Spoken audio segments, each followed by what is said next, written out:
right, today we are going to make over this piece of furniture. Well, probably not just today. It's going to probably be a couple of day process.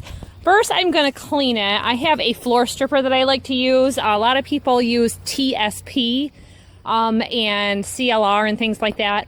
This is made for stripping off layers of wax off of wood floors and even like ceramic tile floors, industrial type things, like what they use in schools in between school years to strip everything clean before they re-wax it. Probably even what they use on bowling lanes. I used it when I did my wood floor and it worked awesome. So I started using it on a set of chairs that I'm working on diluted, and for me it works better undiluted. It also works best not in the direct sun, and it's a high windy day, so they say to come back to it in 5 minutes and rinse it off. When I did my wood floors, I was giving it more of like 15 minutes to a half an hour, and that seemed really good. However, even with the piece sitting in the shade, it's drying out because of the wind, and this is some strong stuff that you don't really want to use inside because of the chemicals. You have to protect your eyes, you have to protect your skin. This will cause skin burns, so I'm using rubber gloves and long sleeves. It's Zepp heavy duty floor stripper. I am using it off label, so you know, use caution. I'm not using it as originally labeled. So our little girl is 7 and she has not had a room of her own. I picked her up a white milk glass hobnail lamp, and if you don't know what that is, look it up. It's very vintage, probably 1940s or 50s, and it would look great on top of this, but it would get lost if I were to paint it white. So I'm going to do her a favor. I've got some red chalk paint and some white chalk paint, and the blush and the pink and all that is special order and out of stock, so I'm going to mix it up to the right amount of pink, just what she needs, and then all the leftover paint, I can paint her little desk to match. How do you like this for an office space? This beats any view in any office building ever. I'm doing some paint work for resale, and while some paint stripper is sitting, I decided I would go ahead and start on this piece. And in the meantime, I get to look out on my farm. So these are an antiqued bronze, which is nice, but it's not going to look so nice on the paint. If you want to paint these, it's totally fine. You just want to make sure that you clear coat them after you've sprayed them. Now I know a lot of the paints these days, especially the Rust-Oleum spray paint, says that it's a primer, a clear coat, and everything in one.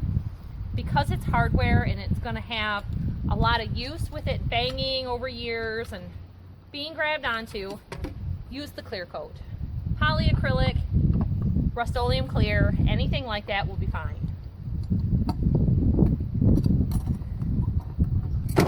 Now, judging from the back of this, it's probably from the 1970s, maybe 1960s. It's very, very cute, but you can see we've got a type of Luan material, which is kind of what they use as underlayment in floors. They didn't use particle board, but when you get into the in-between layers, I see particle board. So we got really lucky that this is a wood piece, but it is maple, so it's not something you want to sand on too much. Don't use a belt sander on something as aggressive a grit. If you do a lighter grit paper. The reason for not using a heavy grit paper, it will take everything off fast, but you can be exposing the grain of the wood and going too far. The little mouth sanders and the orbital sanders are really good, but I always recommend following with some hand sanding so that you stay with the grain, because what happens with the orbital sander is it is spinning and spinning, not going back and forth with the grain. So it's good for getting off varnish, it's good for getting off paint, but do your finish work. Do your 120, your 220 by hand, and that will really give you a nice smooth surface. Even with painting, you can still see those scratch marks if you don't sand with the grain.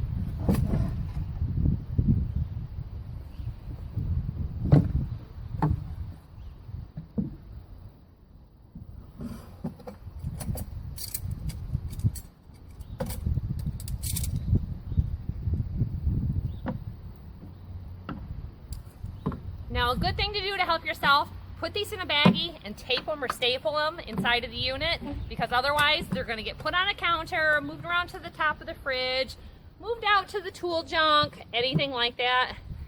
And then you're going to end up having to replace your hardware or go without looking for it for months on end. To check on the time and get my hair up, it's awful windy.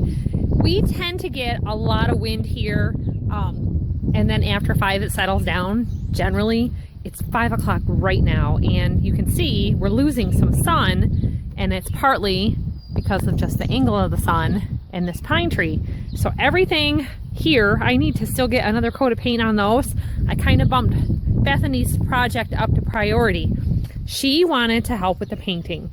So to help everything adhere well, I think that the sides were a little too shiny, like they have a laminate finish over a board, and it's real wood on this side. So whatever it is, give it a little scratch coat and then stick the primer to it. So I did the front for the most part, and she went around the edges. I've been teaching her about corners, and she had to take a break to go in to go get her robe because it's getting too chilly, isn't it? Yeah. Now let me see this. We're putting it on awful thick here. Gotta remember about what Mommy said about one side of the brush. Got a lot of drips over here on this side. Too much paint on the brush. There you go. You don't want to just keep on painting it, because this isn't paint, this is just primer. Right? Yeah. All right, here I have to get some of this off. Okay. Mommy. If it's too wet, it gets globby, see? Are we going to, Here you go. Do this side, and it's up and down. Now, when you do it, no, don't twist your arm like that, okay? Hold it like this. Start at the bottom and go up. Start at the top and go down, okay? And then you fill in all the rest later on. Yeah, with your extra strokes. Now, see this? a stroke? Yep. It's because you're hitting the end of that, but we can go over it one more time. You're doing really good. She was worried. There's a staple at this corner joint here and here that people would see that. And I said, well, it's for you. And she said, that's right, I forgot, we're keeping it. So I've started this little thing of going to the Goodwill. I'll get some pieces for ourselves and some pieces that I can paint and sell, and it pays for our groceries. It's a good little thing to do. You don't need a lot of skill. It does take a little bit of practice with different paints. I found I didn't care for the chalk paint so much, but I like it on small items, like home decor items. It doesn't necessarily need primer, but a lot of people, I don't distress things. I don't like the way it looks. I lived with chippy paint my whole life, and everything needed coated and came from yard sales. So I had some of this white, the linen white, and I had some red that I had picked up. So let me show you what we got. That red was very vibrant. So we've got a bubblegum pink going on, which is a lot more pink than I wanted. But if it's too pink, I can always add some more white and possibly even coat it with a little bit of semi-gloss so that I don't have to seal it so much. Why? Huh? I think I put a little bit too much paint on my brush. Well, yep, get that big streak in the middle. See how it's dripping off? Yep. Now take that and go put it on the part that doesn't have paint. Here. You gotta get it. There. See? Yeah, spread that out. You don't need any more paint from the can. You're so cute. Everybody's gotta learn. And if you don't let them learn when they're young, they're not gonna help you when they're older. Ooh. We'll get it.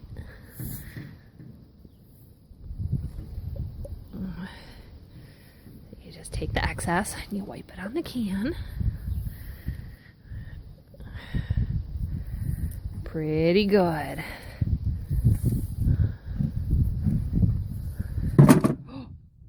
You scared me.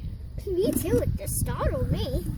Okay, now go do the same thing on the other side, and I'm going to see what the pink looks like on the drawers, okay? Okay. So the thing about chalk paint is you have to seal it. Have to. If you start wiping it off or cleaning it and it has not been sealed, you're going to remove the paint. Unless you just do like a dry rag. But even just wax alone, I end up losing some of the paint in the process, which is why I don't care for the chalk paint. Now, if it's a white item and you white wax it, that kind of helps put some of the white back on. But I learned if you want a little bit of an antique look without the distressing, with it looks like it's chipped and, you know, old, just the white wax with a coat of clear wax first gives you a little more control so that it doesn't get too antique-y. And vice versa, they have the antiquing wax that has a dark color to it. Do clear first, then go over it and just hit the spots you want with some dark. A lot of people do that to show a little detail, and that's a nice way to do that. Oh, you're doing so good. Look at your piece. Yeah, now you got it. Not too thick. All right, got some brand new brushes. And I know brushes can be very important, but I don't spend a lot of money on brushes. Not at all. These are 6 brushes for $7 at Walmart. Look at that. This is going to be It's pretty. so girly. Oh, So girly. this is so pink. Oh my. Oh my god. I have not done a little girl's room in a very long time. And my big girl wasn't into the girly stuff. And her room was like blue and white with teddy bears. You got too many teddy bears? Not a lot of pink. I gave her like some accent pink pieces. Home interior design was a big deal back then. So I got her a couple of frames. Now Miss Bethany is getting an entire room put together with repurposed items from the Goodwill. And so far, we're probably at $50 to $100 on little knickknacks. Oh, it's so pink. I was going for more of a hint of pink, so this is fine. Use what you have. And this is a thing that I totally practice what I preach. I do not spend money on getting paint colors mixed up. I will buy the oops paint and I will live with whatever color it turns out. Because we have a motto in this house that it is good enough for who it's for.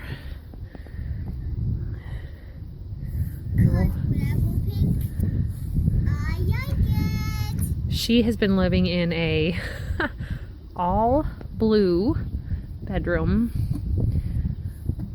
for 3.5 years, and before that she had, with her brothers, a green wall, a blue wall, a peach colored wall that was kind of orangey, and a purple wall. So this is going to be quite the change. Now I could do this a lot faster with a sprayer, but I'll tell you what, just a little electric Wagner sprayer is about $90 in my area. It takes a $6 stand or dresser and turns it into a $90 investment. And for that price, you might as well have somebody else paint it for you. Well, here's another accessory that is going to go with Bethany's nightstand. And this was a $3.53 vintage mirror. And it's probably from the 1950s or 60s. It was super glossy. I scratched it up real good. I used 80 grit sandpaper on it. And then I am using the chalk paint mix that I had on hand.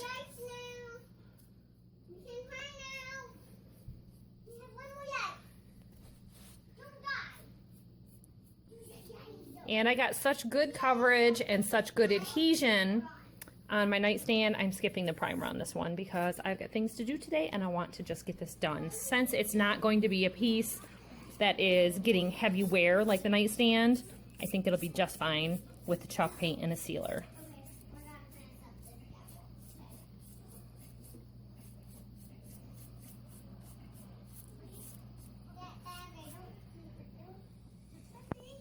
Well, I get busy and sometimes I get to editing and I realize I did not film the ending of this video with the second coat of paint. I toned down the paint quite a bit. I basically ended up adding white until the rest of that quart was full. And I ended up with this lighter pink. It's still a little darker than what I thought. So $6 on this and $3.53 for under $15 and about 2 hours worth of work. The little girl is set up with her own nightstand, mirror, and lamp.